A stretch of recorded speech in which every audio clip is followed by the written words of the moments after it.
Our first keynote speaker comes from this year's title sponsor, IBEC. We are delighted to welcome Meadhbh Costello.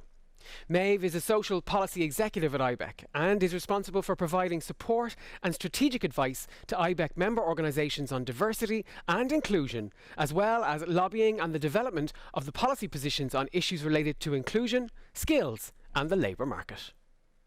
Good morning, everyone. My name is Meadhbh Costello and I'm a social policy executive at IBEC, and I am delighted to be here with you today to celebrate Cork Pride at the Work with Pride Conference 2021.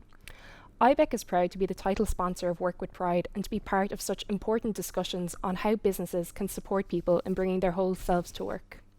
The theme of the conference, Together Apart, is very timely as we come together virtually for a second time and as we reflect on our experiences of work during COVID over the last year and a half. During COVID, there was a fear that diversity and inclusion would fall off the business agenda and progress on equality issues would lag, if not recede.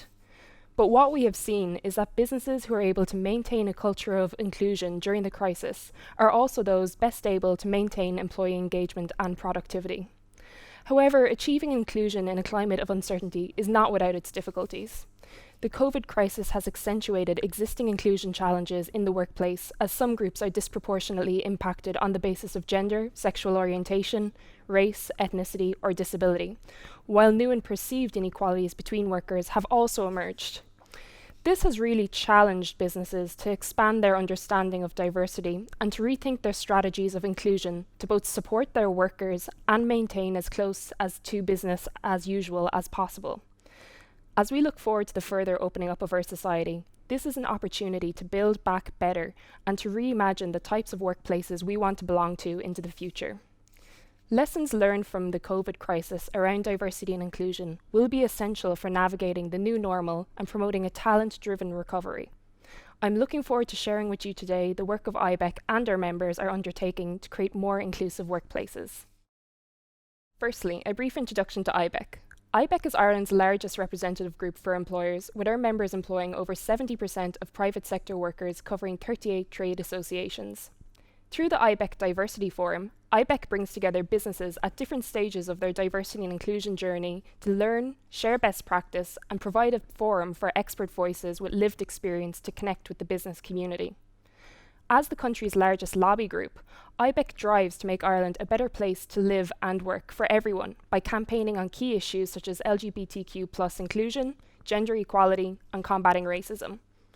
This includes working with government and civil society on the implementation of policy, such as the National LGBTI+ Inclusion Strategy, as well as the development of others, such as the National Action Plan Against Racism.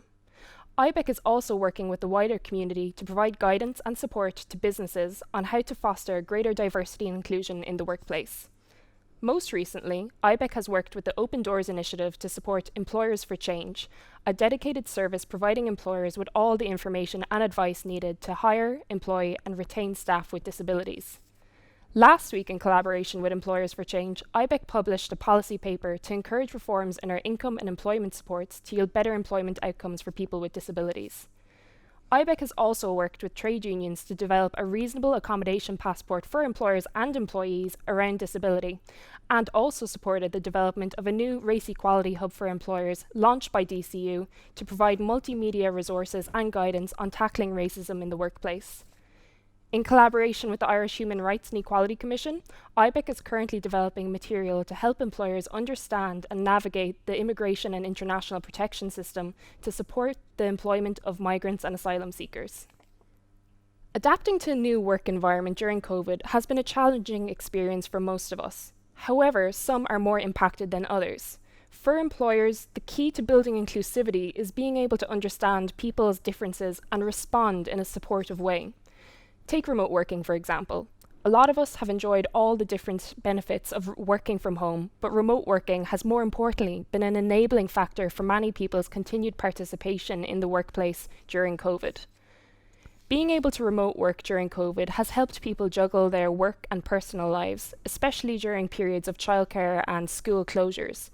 Unfortunately, it is women who historically and presently take on the majority of the care burden, and so flexible approaches to remote working have been critical to many women's continued participation in the workplace. Remote working has also made work more accessible for some people with disabilities, particularly by removing the obstacle of commuting to and from the office. At the same time, remote working has not been without its challenges. Differences in our living situation, such as poor broadband and cramped workspaces, make remote working more challenging for some people than others. As a result of COVID restrictions and different ways of working, social isolation has been growing as social ties have weakened, informal communication has become less frequent, and we are not feeling as connected to others as previously. For underrepresented groups, there is also a fear of losing ground without the visibility of face-to-face time in a physical office space. Others may not even have the option of working from home, but have other issues which need to be taken into account, such as concerns around underlying health conditions and personal health and safety while on the job. If nothing else, COVID has proven that necessity really does breed innovation. To respond to such a broad spectrum of experiences, employers were required to think creatively to develop solutions to keep workers engaged. Employers have shown significant flexibility in adapting overnight to remote working, where prior to COVID, many would have thought this not even a possibility for their business. This has required businesses to rethink everything from how to recruit and onboard new employees, how to manage teams remotely, and how to celebrate and recognise achievements. The latest IBEC research shows that it won't be quite a return to business as usual, with 75% of companies saying that they will actually increase the use of hybrid working over the next 2 to 3 years. But it's also about the little changes which businesses have made to try and retain a feeling of community in their organisations. A major survey from the IBEC Keep Well Barometer 2021 shows that COVID has accelerated the embedding of well-being in business, with more than 60% of businesses increasing the variety of well-being supports available to their employees. This is the result of a growing awareness and understanding that everyone has mental health, which, like physical health, can fluctuate over time. The number of companies engaged in campaigns to dispel myths associated with mental health and improve the well-being of their employees is growing year on year. Perhaps the silver lining to the COVID crisis will be the further reduction in stigma around mental health. Many employers have upped their use of employee resource groups, peer mentoring schemes, and parent networks as support systems for diverse employees. Investing in accessibility technology for video conferencing has assisted those with disabilities remain connected in the virtual world. Social initiatives such as virtual coffee mornings, yoga, and 5K challenges have become popular as a means of building camaraderie and engagement around a common goal that has nothing got to do with the workplace, as well as emphasizing the need to disconnect and build balance into our new way of work. Annual diversity and inclusion celebrations have moved online, and as this conference demonstrates so well, continue to mobilize people around key equality issues, even if we cannot be together in the same room. However, maintaining a focus on diversity and inclusion is just as important for building back better post-COVID. There is an abundance of research which demonstrates the value of diversity and inclusion to a firm's performance. Prioritizing inclusion is important for attracting talent as a key economic differentiator and driver of business success. In boom or bust, employers need to be able to tap into 100% of the talent pool. Restricting recruitment is short-sighted and can really undermine a company's competitive advantage. Equality, diversity, and inclusion is also becoming an increasingly important factor in an individual's decision on where to work, particularly among younger generations. Millennials will account for more than 75% of the global workforce by 2025, and they expect to work for companies that prioritize a collaborative environment and show a strong track record on issues of equality. They want to learn from diverse colleagues, and they value inclusion. International research also demonstrates that firms with diverse staff tend to enjoy an improved financial performance and stronger governance compared to their less diverse counterparts. Having diverse talent is associated with higher cash flows, increased revenue, and better than average profitability. In fact, over the last 5 years, the likelihood that diverse companies will out-earn their industry peers has grown, as too have the penalties for companies lacking diversity. And it has become the case that the greater the representation at an executive level, the higher the likelihood of outperformance. More specifically, research shows that businesses that embed LGBTQ+ friendly practices experience increases in firm value, productivity, and profitability. Tapping into diverse talent is also important for businesses looking for innovative solutions to current challenges created by COVID, as well as responding to the next shock to disrupt business. Diverse talent brings fresh perspectives, ideas, and experiences to company, enhancing creativity and decision-making. Firms that create a collaborative culture where each person knows their voice will be heard are more likely to report a growth in market share and capture new markets, while companies with diverse leadership are more likely to develop new products. Businesses who are experiencing disruption to their supply chains and consumer markets and who are facing down issues such as climate change will benefit from the innovation that diverse talent brings to their teams. This all goes to show that diversity and inclusion is not just a metric. It has become firmly embedded in the economic model of successful and innovative companies. But what exactly have we learned from COVID that can help us to build back better and make the future of work more inclusive for everyone? The multitude and complexity of challenges that employees are facing shows that there is no magic bullet or one-size-fits-all solution of making workplaces more inclusive. A holistic approach is needed to better understand and address the intersection of issues such as race, gender identity, and sexual orientation in the workplace. Diversity and inclusion is not a one-off campaign, it's a continuous work in progress. To this end, establishing a baseline for diversity and inclusion in your organization is key. This includes gathering data to look for gaps and inconsistencies, to evaluate performance, to monitor progress. Setting goals and communicating progress is important for making sure everyone feels ownership and like they can contribute. The value of flexibility for unlocking an individual's potential and building inclusivity in the workplace is now widely recognized.